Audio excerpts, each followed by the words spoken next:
Dear student अस्सलाम वालेकुम, सल्लु अलल हबीब सल्लल्लाहु अलैहि वसल्लम।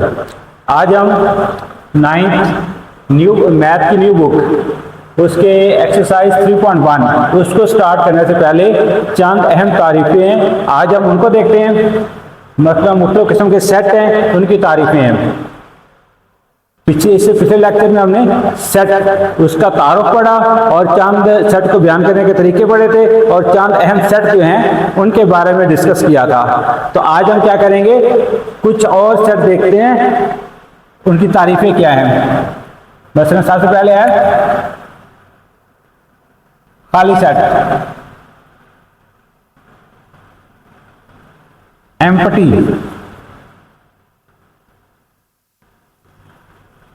एम्प्टी सेट, ऐसा सेट जिसमें कोई भी रुकन ना हो।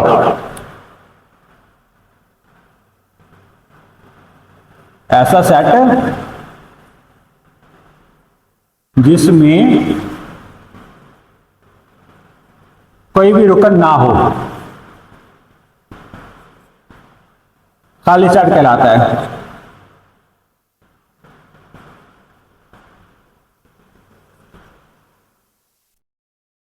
और खाली सेट जो है इसे फाई जीरो के ऊपर लाइन फाई या खाली ब्रैकेट डाल देते हैं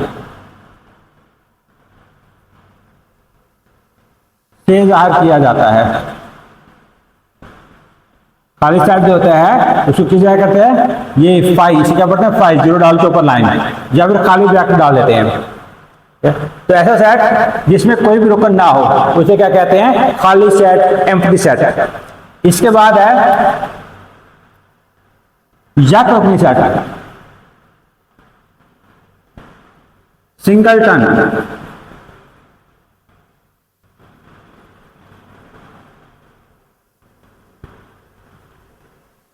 सिंगलटन सेट, ठीक है। ऐसा सेट जिसमें सिंगल रुकन हो, एक रुकन हो, उसे क्या बोलते हैं, सिंगलटन सेट।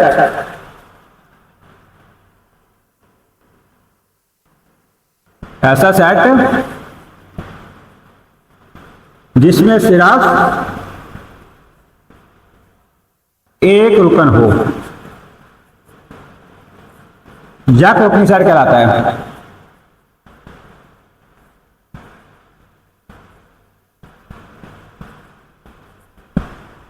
मसलन इसकी मिसाल क्या होगी,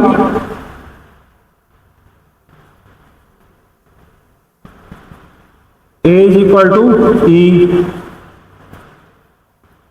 set B is equal to Aftab, set C is equal to 3। ये सिंगलटन सेट है जिसमें क्या सिर्फ एक एक एलिमेंट मौजूद है, एक एक रुकन है। इसे क्या बोलते हैं, यक रुकनी सेट या सिंगलटन सेट। इधर ई भी आता है, ऐसे ही LE, सिंगलटन, ठीक है। खाली सेट, यक रुकनी सेट। इसके बाद है मुतरादिफ सेट,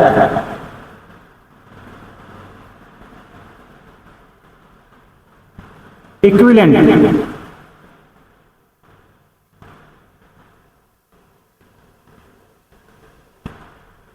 इक्विवेलेंट सेट। ऐसा सेट, ऐसे दो सेट जिनके अरकान की तादाद बराबर हो। ऐसे दो सेट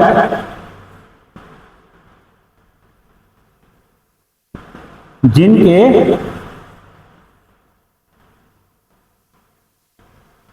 अरकान की तादाद बराबर हो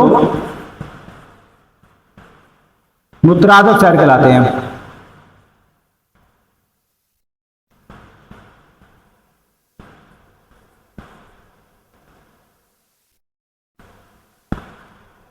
ऐसे दो सेट जिनके अरकान की तादाद बराबर क्या कहलाते हैं, मुतरादिफ सेट। मसलन हमारे पास सेट ए है 1 2 3 4 5 और सेट बी हमारे पास है A B C D E। अब देखिए इसमें भी कितने अरकान हैं, 5, इसमें कितने अरकान है? 5 अरकान। अरकान की तादाद बराबर है, तो ये इक्विवेलेंट सेट कहलाते हैं। क्या कहते हैं? Equivalent set. इसको अलामती तौर पर लिखते हैं ए इक्विवेलेंट बी, ये टिल्डी छोटा सेट है, इक्विवेलेंट को ये सिंबल ज़ाहिर करता है। ठीक है, ऐसे दो सेट जिनके अरकान की तादाद बराबर हो, तादाद बराबर हो तो मुतरादिफ सेट कहते हैं। एग्जांपल लिखी, इसमें 5 रुकन है, इसमें भी क्या है? 5 रुकन है। तो ए क्या है? ये इक्विवेलेंट सेट है, मुतरादिफ सेट है किसका? बी का। तो ये 3 डेफिनेशन हो गई, खाली सेट, यकवक्नी सेट और मुतरादिफ सेट। उम्मीद करता हूं आप समझ रहे होंगे। तो खाली सेट क्या होता है? ऐसा सेट जिसमें कोई भी रुकन ना हो। यकवक्नी सेट ऐसा सेट जिसमें एक रुकन हो। और मुतरादिफ सेट ऐसे दो सेट जिनके अरकान की तादाद बराबर हो, उन्हें हम क्या बोलते हैं? मुतरादिफ सेट। अब हमारे पास है मुसावी सेट। ठीक है, इंग्लिश में क्या बोलेंगे इसको? Equal, equal set.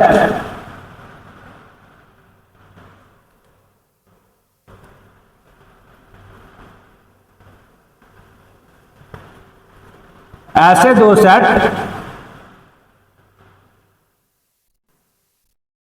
जिनके अरकान एक जैसे हों।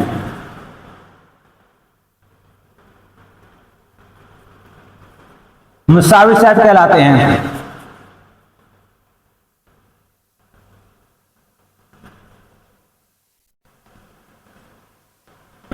ऐसे दो सेट जिनके अरकान एक जैसे हों।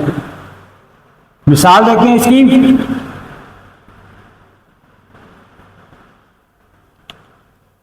सेट ए हमारे पास है 1 2 3 4 5 और सेट बी हमारे पास है 5 है, 3 है, 2 है, 4 है, 1 है। अरकान एक जैसे हैं, तरतीब आगे पीछे है। सेट के अरकान की तरतीब आगे पीछे हम कर सकते हैं। 1 2 3 4 5, ये भी क्या है? 1 2 3 4 5 अरकान क्या है? एक जैसे हैं। इसलिए क्या है कि ए जो है ये इक्वल है किसके? बी के।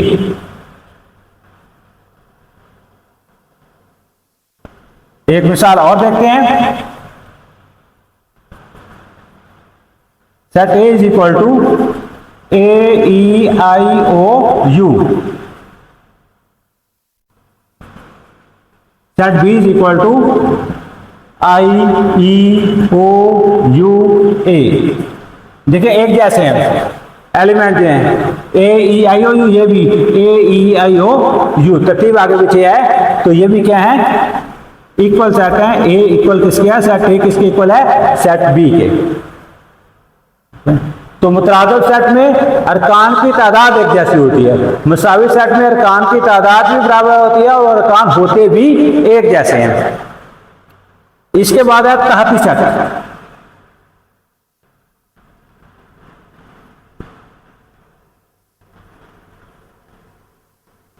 इंग्लिश में बोलते हैं सब सेट। अगर ए और बी दो गैर खाली सेट हैं,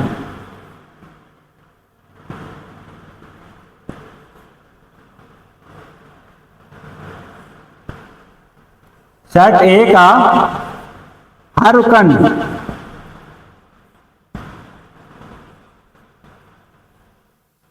सेट बी में मौजूद हो, लेकिन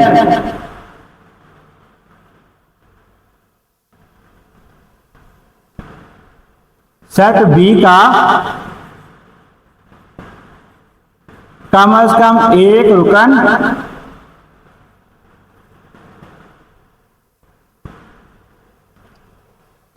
सेट ए में मौजूद ना हो। ठीक है, ए और बी दो गैर खाली सेट हैं। सेट ए का रुकन सेट बी में मौजूद है, लेकिन सेट बी का कम से कम एक रुकन ऐसा है जो सेट ए में ना हो। तो ये क्या कहलाता है? सेट ए जो है वो सेट बी का क्या कहलाएगा? तहती सेट। तो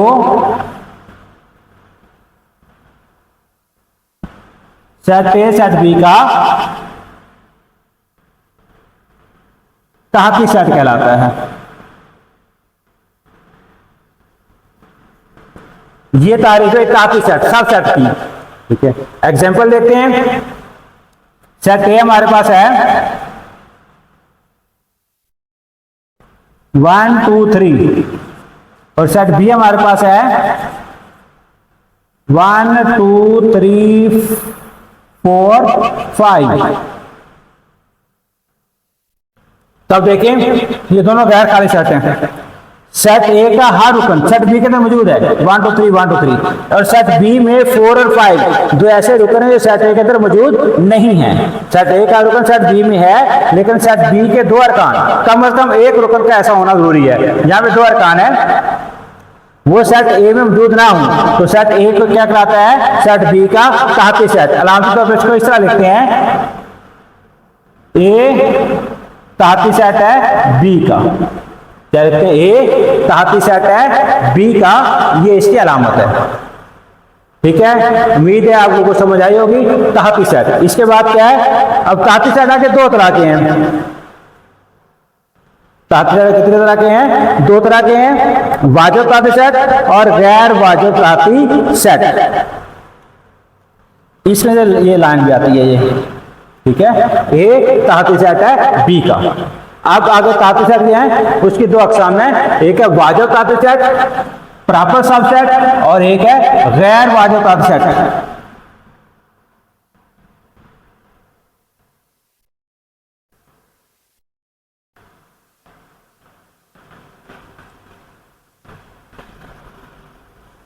तो पहले जो मैंने तहती सेट की डेफिनेशन लिखी है, असल में वो वाजिब तहती सेट जो उसकी भी डेफिनेशन वही है।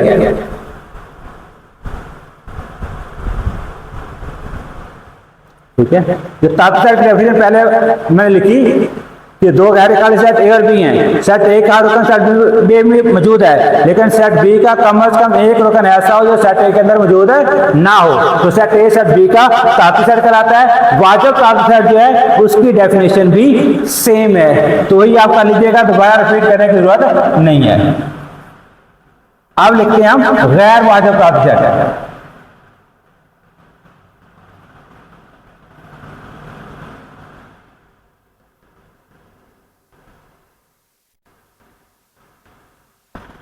हाँ जी, गैर वाजिब तहती सेट क्या है?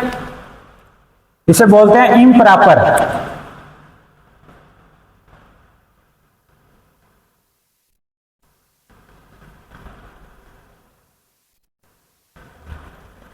इम्प्रॉपर सेट अगर सेट ए का हर रुकन सेट बी में मौजूद हो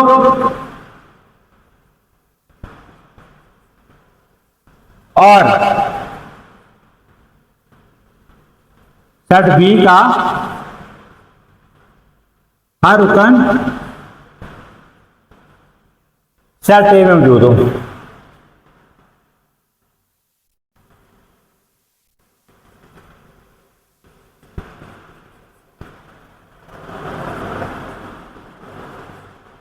तो सेट ए और बी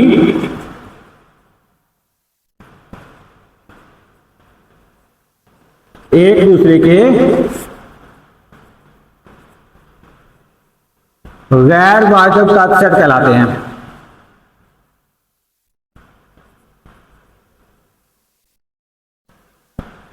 ठीक है जी, अगर सेट ए का रुकन सेट बी का में मौजूद हो और सेट बी का रुकन सेट ए में मौजूद हो, तो सेट ए सेट बी का क्या कराएगा? ये दोनों एक दूसरे के क्या कराएंगे? गैर वाजिब तहती सेट है।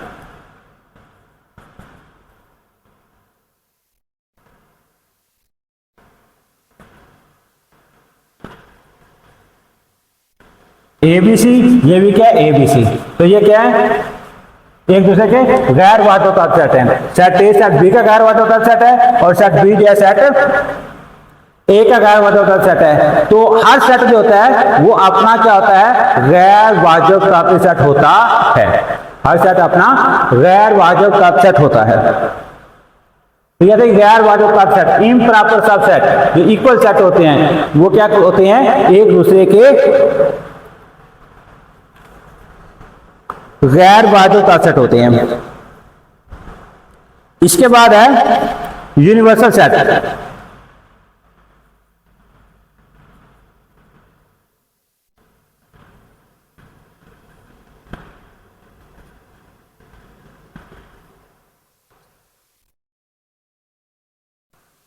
यूनिवर्सल सेट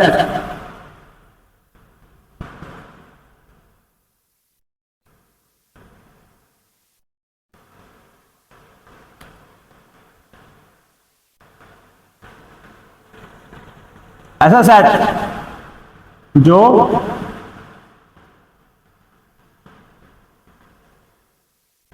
ज़ेरे गौर सेटों के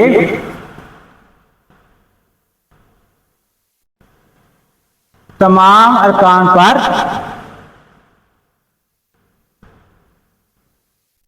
मुश्तमिल हो।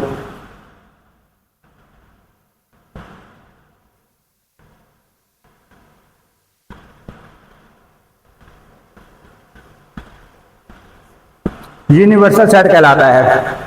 इसे यू से जाहिर करते हैं, किस जाहिर करते हैं,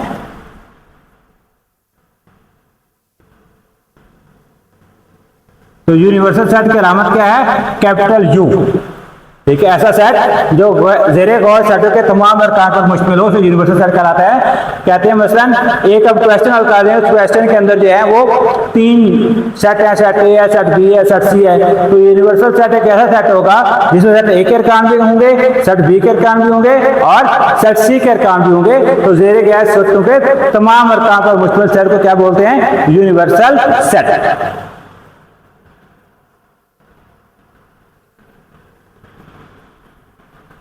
इसके बाद है पावर सेट।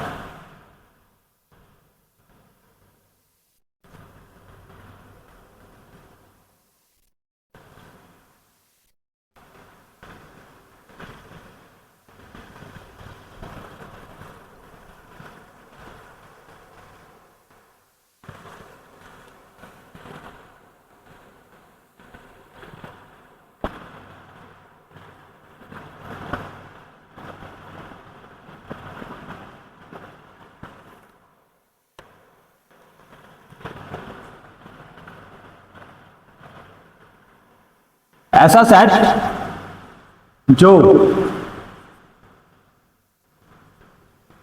दिए गए सेट के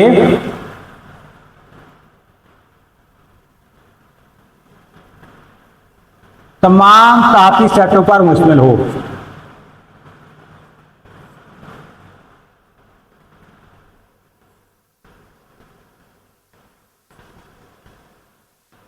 पावर सेट कहलाता है।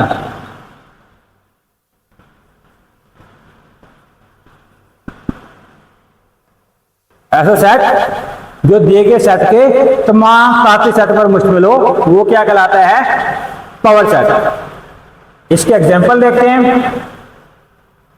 फर्ज करें कि हमारे पास सेट ए है। अब यहां पर यह भी सीखेंगे कि साथी सेट लिखते किस तरह हैं। ए बी सी 3 अरकान पर मुश्तमिल सेट ए है। अब जो पावर सेट होगा वो सेट ए के तमाम साथी सेट पर मुश्तमिल होगा। तो आइए सेट ए के साथ सेट लिखते हैं। सबसे पहले एम्प्टी सेट, खाली ब्रैकेट या फाई। ठीक है, ये खाली सेट जो होता है ये हर सेट का तहती सेट होता है। Empty set is the subset of every set. Phi आ जाएगा। फिर ए के ग्रुप निकलेंगे, ए बी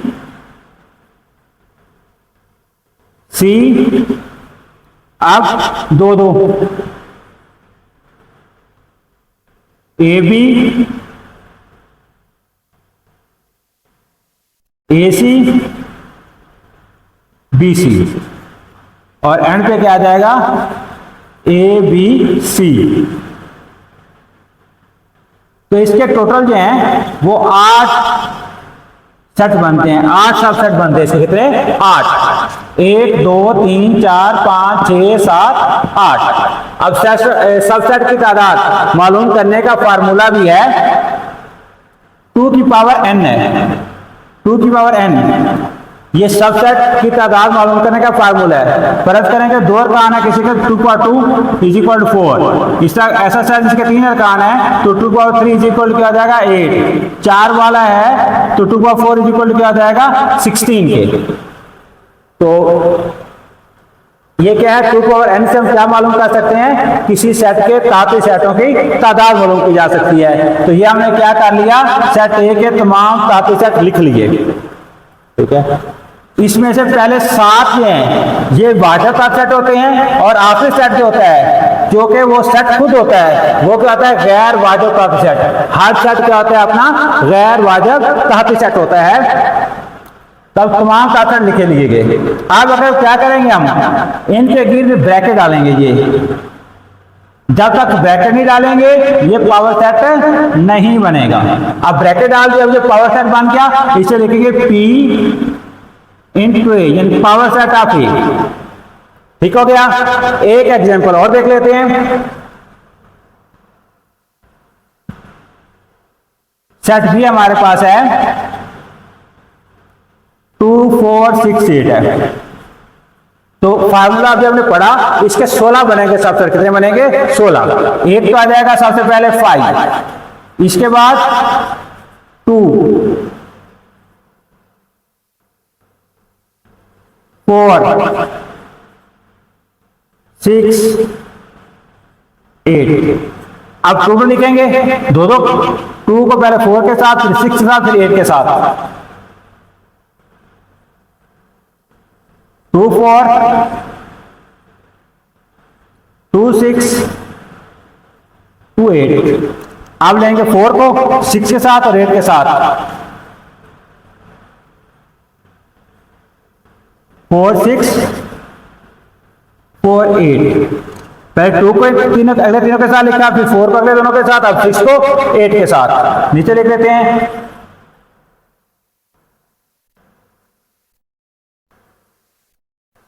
अब 3 3। पहले में हम क्या करते हैं? 2 4 6 लिखते हैं। 8 को हमने मिस कर दिया, 8 को छोड़ दिया। अब 2 4 8, 6 को मिस कर दिया। अब 4 को मिक्स कर देते हैं। 2 6 8। अब 2 को मिक्स कर देते हैं, 4 6 8 हो जाएगा।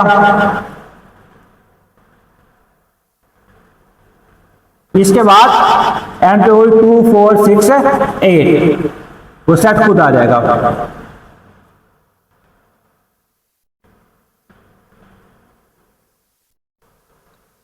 काउंट करते हैं 1 2 3 4 5 6 7 8 9 10 11 12 13 14 15 16 16 पूरे हो गए। अब ये लिख लीजिए ताती सेट। ताती लिखने का तरीका उम्मीद है आपको समझ आ गई होगी।